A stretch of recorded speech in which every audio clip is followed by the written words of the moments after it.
여러분 안녕하세요. 박영주 변호사입니다. 오늘은 공부 방법 영상 5탄을 준비했습니다. 사실 제가 사법고시 합격한 공부 방법 영상을 올린 지 꽤 됐는데요. 아직도 저한테 이메일로 공부 방법 문의를 주시거나 인터뷰 요청을 하시는 경우가 꽤 많아요.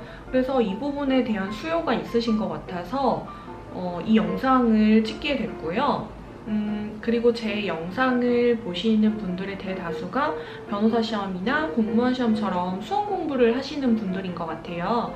그래서 제가 수험 공부를 했던 이야기를 한번 여러분들에게 들려드리려고 합니다. 우선 제가 공부 방법에서 첫 번째로 말씀드리고 싶은 건 복습과 예습입니다. 정말 말하기 민망할 정도로 뻔한 이야기인데요. 저는 복습과 예습 중에서도 그 시기에 대해서 이야기를 하고 싶어요. 저는 처음에 법학 공부를 시작했을 때 학원의 도움을 받았었거든요. 왜냐면 법학은 단어가 너무 어려워서 혼자 공부하니까 시간이 굉장히 오래 걸리더라고요. 예를 들어서 원인에 있어서 자유로운 행위는 책임이 있다 라는 문구를 봤을 때 원인에 있어서 자유로운 행위가 뭔지, 법학에서 말하는 책임이라는 게 뭔지 이런 부분을 제가 정확히 모르기 때문에 좀 학원에 가서 공부를 해야 시간을 단축할 수 있겠구나 이렇게 생각을 했어요. 근데 학원에 가서 이렇게 수업을 들을 때 가장 중요한 건 예습과 복습의 시기입니다. 그 시기는 바로 강의를 들은 당일입니다. 우선 학원에 가서 제 생각에는 예습은 30분 정도면 충분한 것 같은데요. 30분도 안 된다라고 하면 10분이나 20분이라도 꼭 보시기를 추천해요. 왜냐하면 강의를 우리가 2시간을 듣는다라고 칠 때 2시간 내내 풀로 집중을 해서 강의를 듣는 건 어려워요. 그래서 예습을 해서 내가 잘 아는 부분이 어딘지 혹은 내가 정말 모르겠고 좀 집중해서 듣고 싶다라고 생각하는 부분이 뭔지를 예습을 하면서 체크를 해두는 거죠. 근데 사실 예습이라는 게 그렇게 빡세게 할 필요는 없거든요. 그냥 오늘 이런 수업을 하는구나 이 정도만 알 수 있게 예습을 빠르게 하시면 돼요. 이렇게 하지 않을 경우에는 내가 강의를 들으면서 그냥 멍 때리다가 오는 경우가 비일비재하게 발생할 수 있기 때문에 예습을 항상 하시라고 말씀을 드리고 싶고, 그리고 강의가 끝나면은 이제 강의 노트가 생기잖아요. 내가 선생님 말씀하시는 거를 필기를 해가지고 받아 적은 노트가 있죠. 이 노트는 그냥 두시면 안 되고 반드시 교과서에 단권화를 하셔야 되고요. 이 단권화를 하는 과정이 복습이에요. 근데 이 복습을 언제 해야 된다? 이것도 강의를 들은 당일에 하셔야 됩니다. 왜냐면 그 강의를 들은 당일에는 강의를 들은 내용이 내 머릿속에서 아직 빠져나가지 않은 상황이에요. 이 빠져나가지 않은 상태에서 내가 필기를 하면서 복습을 한 번 더 하면 내 머릿속에 훨씬 더 잘 붙어 있게 되고요. 이걸 나중에 봤을 때도 기억이 훨씬 빠르게 잘 살아나게 되거든요. 근데 이 복습을 만약에 이틀, 3일 뒤에 했다? 이미 다 날아가고 없기 때문에 복습을 하는 시간이 굉장히 길어질 수밖에 없습니다. 그래서 저는 예습과 복습은 강의를 들은 그 당일에 하시라고 말씀을 드리고 싶어요. 그리고 두 번째로 저는 문제를 풀 때 항상 기출 문제를 봤어요. 제가 봤던 기출 문제집 이런 식이고요. 이 책도 굉장히 두껍습니다. 기출 문제고 지금 1000페이지가 넘어요. 기출 문제를 푸는 이유는 기출 문제에서 실제로 시험 문제가 그렇게 크게 벗어나지 않는다는 걸 느꼈거든요. 왜냐면 출제위원분들이 오답을 만들어내는 거에 있어서 어느 정도 좀 부담을 가지고 계신 것 같아요. 그래서 이미 출제가 됐던 오답이면 위험 부담이 적기 때문에 사실 여기에서 조금 응용을 해서 문제를 만들어내는 경우가 많다라고 제가 느꼈고, 그리고 사실 법학이라는 게 한 2, 3년 전에는 중요했던 게 지금은 중요하지 않게 되는 경우는 거의 없거든요. 나올 가능성이 굉장히 높아요. 그래서 어쨌든 기출문제 나왔던 거는 중요하다는 뜻이니까 괜히 새롭고 이런 문제 풀 필요 없이 저는 기출문제만 보는 것도 충분하다고 생각을 합니다.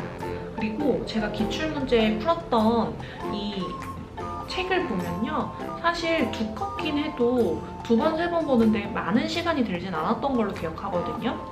보이는지 이런 식으로 해가지고 잘 모르는 부분은 표시를 하고 아는 부분은 X를 쳐놓는 식으로 해서 이 책을 계속해서 줄여가는 단권화 작업을 했었어요. 제가 단권하는 방법은 이전 영상에서도 한번 말씀을 드렸었는데 그렇게 하다 보니까 1000페이지가 되는 책이어도 빠르게 볼 수 있었고 반복해서 볼 수 있었기 때문에 나중에 시험 문제를 풀 때 많은 도움이 됐었습니다. 그리고 그 법학 공부를 하시는 분들한테 제가 팁을 드리자면 사실은 법학이 객관식 문제로 나와도 지문 하나가 뭐 최소한 3줄, 4줄 이렇게 굉장히 길잖아요. 근데 이거를 처음부터 끝까지 다 이렇게 읽고 앉아있으면 시간이 굉장히 오래 걸리고 그러면 시간 내에 문제를 다 못 푸는 경우가 생길 수도 있어요. 근데 기출문제를 풀다 보면 항상 어떤 문장은 어디가 함정이다 이런 게 있거든요. 그래서 기출문제를 많이 풀어보면서 그런 함정 포인트를 알게 되면 실제 시험 문제를 봤을 때도 앞에 이렇게 읽다가 이 문장은 여기 한 3-4줄쯤에서 함정이 나오지 하고 거기 딱 체크하고 오답이 있으면 체크하고 넘어가는 식으로 문제 푸는 시간을 줄일 수 있는 방법이 되기도 합니다. 그래서 저는 기출문제는 정말 딸딸딸 암기할 수 있을 정도로 자주 보시는 거를 추천을 드리고요. 이것도 역시 단권화를 해야 된다는 거 한번 다시 말씀드리도록 하겠습니다. 그리고 세 번째로는 사실 공부할 때는 가장 중요한 게 주변에 있는 사람들이에요. 보통 이제 멘토를 구해야 된다 이렇게 이야기를 하는데 저는 스터디원들이 진짜 중요하다고 생각을 합니다.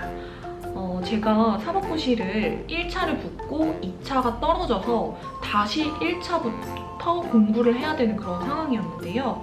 2차 시험 합격 발표가 나고 다시 1차 시험 치는 날까지 기간이 한 2개월? 3개월 정도밖에 안 됐던 걸로 제가 기억을 해요. 아니다. 11월, 12월, 1월, 2월 한 3, 4개월 정도 됐던 것 같은데 그러면 사실 그 기간 안에 시험이 떨어진 거에 대한 마인드 컨트롤을 하고 1년 넘게 안 봤던 1차 공부책을 다시 보기에는 정말 짧은 시간입니다. 그래서 마인드 컨트롤을 잘하는 게 되게 중요한데 저는 그때 같이 스터디를 했던 분들의 도움을 정말 많이 받았었어요. 그때 제가 같이 공부했던 분들은 이제 막 공부를 시작하시는 분들이어서 굉장히 열정적인 분이셨거든요.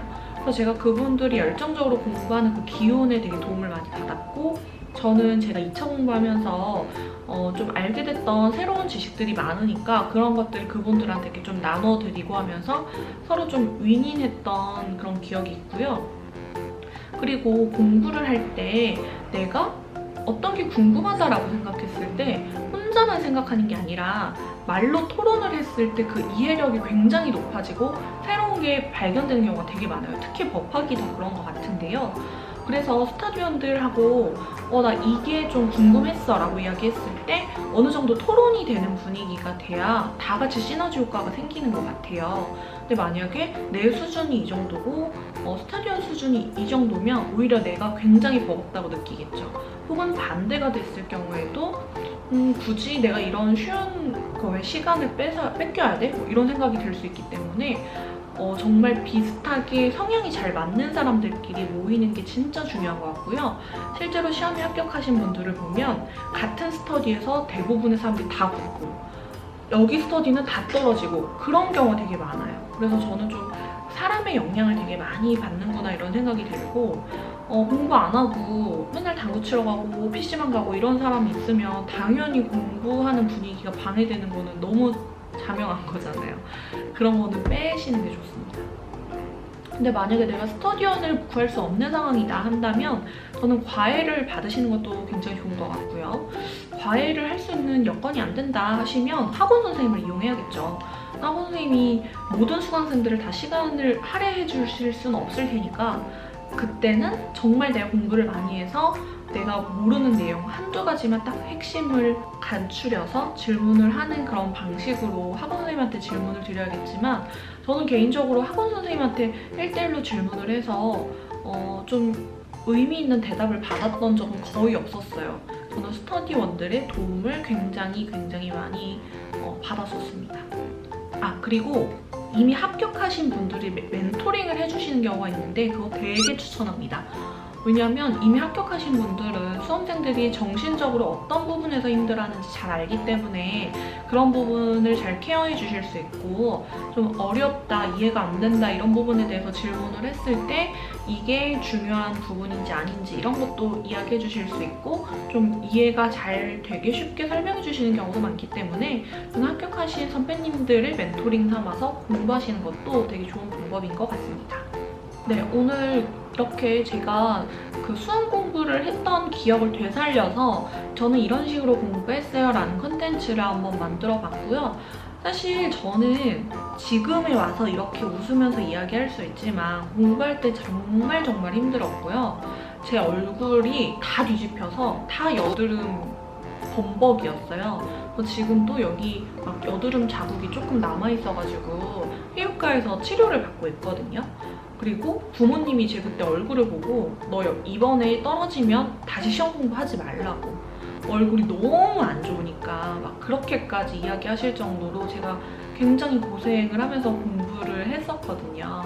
근데 어쨌든 시험 공부는 되게 짧은 순간이더라고요. 그때는 되게 길다고 생각했지만 제가 25세 시험 합격하고 사법연수원에서 2년 동안 수료하는 그것도 굉장히 힘들었지만 그게 끝나고 나니까 이렇게 제가 좋아하는 일을 하면서 살 수 있게 됐잖아요. 그러니까 여러분들도 공부하시는 게 너무너무 힘들겠지만 인생을 길게 봤을 때 그렇게 긴 순간은 아니니까 그래도 조금 더 멘탈을 부여잡고 열심히 공부하시기를 바라고요. 더 궁금하신 내용이 있거나 의문이 드는 거, 힘든 점 있으면 댓글로 알려주시면 제가 다시 한번 고민을 해보고 콘텐츠에 담는 노력을 해보도록 하겠습니다. 오늘 바쁘신 와중에 제 영상을 끝까지 봐주셔서 너무 감사드리고요. 다음에 더 좋은 내용으로 찾아뵙도록 하겠습니다. 안녕!